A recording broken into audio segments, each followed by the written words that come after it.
we started a campus listing website in 2003 in Mm, Montreal, and okay. we've reached 12,000 students registered on it. Like, it was quite, it was like almost like the first Facebook, but it wasn't Facebook. It was like a bit of an elevated Friendster, if you remember back then. Vaguely remember Friendster, yeah. So it was a bit of that. It was like a bridge between Finster and High Five. Nobody watching this will probably know what either of those are, but those were like the initial social networks that really blossomed, and we did well.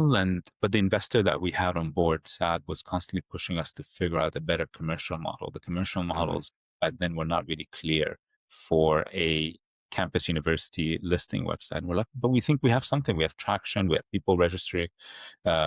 We did some really guerrilla marketing. I remember one thing, Victor, like that was my first foray into marketing.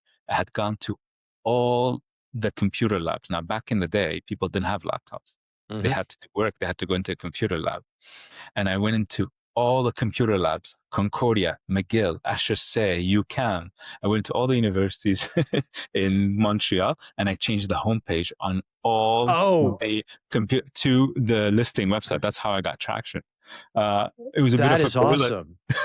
So Okay, when so people, wait a minute. How as I can see how you could do this as a Concordia student, but as a McGill student, you don't have a student card or a student friends, number. How do for okay, there we go. yeah, I'll be like, let's go to which labs do you have? And we like, we have the engineering lab. Perfect. Can you take me? And they would sign up to this lab, this computer, this computer, this computer, this computer, this computer, this computer, and I would change the homepage from Yahoo back then or whatever, or the university, whatever they Mm, had, to our listing website. And I did that for every single lab I was God. able to access across Montreal, and that's why we had 12,000 members. It was a bit of guerrilla, a bit of rebellious, because you had to go back and constantly, like, I think would last maybe a few days before they caught on, but then I'll go back and constantly change it But and the make sure. attribution must have been interesting. Like if you had spent the weekend at McGill, did you start to notice like come Tuesday, all of a sudden you're starting to Yeah, get a lot of McGill students yeah, signing up? yeah. I mean, we're talking about 2003, so we were like, oh, Yeah. what is this? Uh, and they would register, and we had some really good traction.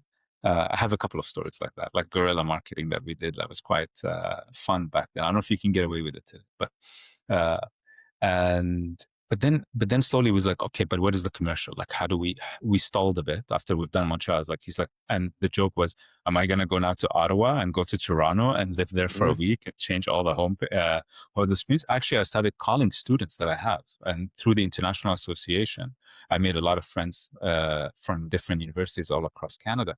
So I would be calling them like, guys, can you do me a favor? Can you go in your lab, in the computer lab, and can you please change the homepage to this? And I'd be calling them like constantly, all my friends. And it was like the weirdest request, but I was like, it's not scalable. So we ended up pivoting to like a car listing, a used car listing website, Mm. and then realized there was a business opportunity for all the used car dealers where you can just sign up.